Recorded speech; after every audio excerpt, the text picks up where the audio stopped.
And a good Thursday to you. I'm meteorologist Cindy Fitzgibbon. It may be the end of March here, but we've got some spring snow to talk about. Once we get past today, high pressure's nosing out of Canada. It's giving us cool, dry air. So finally, after a real dreary stretch the past several days, sunshine all day long. Temperatures in the low 40s at lunchtime, sneak into the mid and upper 40s. A few communities make a run toward 50 degrees this afternoon. Winds out of the northwest, only about 10 to 15 miles per hour. But impact weather day coming up Friday and Saturday.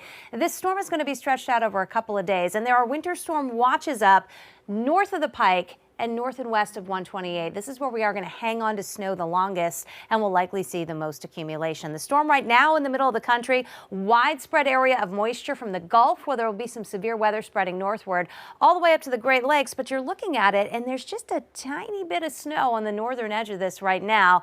There's just marginally cold enough air draining out of Canada into New England. So as the storm approaches tomorrow morning, there might be an initial burst of some snow, but then as the storm re-intensifies and tracks to our south, it's going to try to pull in more cold air. At the same time, warmer air with the storm itself in the mid and upper levels of the atmosphere is going to try to work northward. So this is a marginal event here for us here in southern New England. There will be more widespread snow farther north, spots of central and northern New England as well. But the timing on it, Friday really starts to get going around midday into Saturday. The most snow is going to be the higher up you go in elevation, and the winds are going to be quite strong along the coastline, especially on Saturday. They may gust 40 to 50 miles per hour. So we're going to watch a couple of high tides Saturday at 3 a.m. and Saturday at 3:30 p.m. There could be some minor coastal flooding at that time. So lots to watch with this system. Here's a closer look at the timeline as those clouds kind of race on in this evening, and then overnight they thicken up. Tomorrow morning's commute, I wouldn't really worry about it. Out across westernmost Massachusetts, 8 a.m. you can see the snow. Couple of flakes trying to sneak into Worcester County. They'll have a better luck doing that as we get closer to midday, around lunchtime. It should be snowing around the Worcester area, perhaps Metro West, but look what's happening to the south here.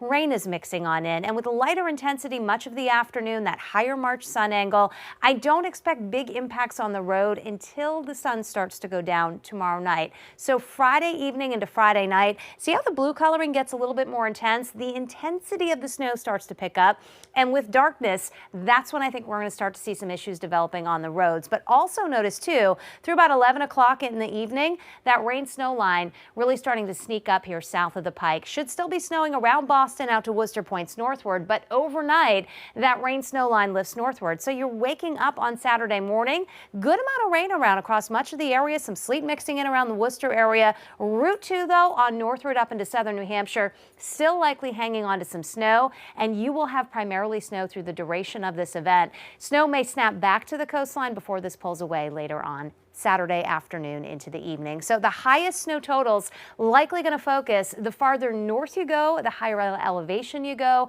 out through the northern Worcester Hills, the Monadnock region, the Route 2 corridor. That's where we could see closer to that 8-inch mark. Otherwise, general 4 to locally up to 8-inch amounts. And then once you get closer on into Boston, it's about 2 to 4. But remember, a lot of this accumulation is going to be on the grassy surfaces. The impact on the roads comes in during the overnight hours. And a lot of what you see down in southeastern Massachusetts gets washed away as that rain starts to come on in. So impact weather day into Saturday. Well, here's the closer look at the winds. They really start to pick up during the morning hours on Saturday. There you see those gusts 40 to 50 at the coast. They're turning northeast and then northerly and northwesterly as our storm pulls away. So we'll watch those high tides. It's back to sunshine on Sunday. We'll hang on to that for the Red Sox home opener at Fenway on Monday.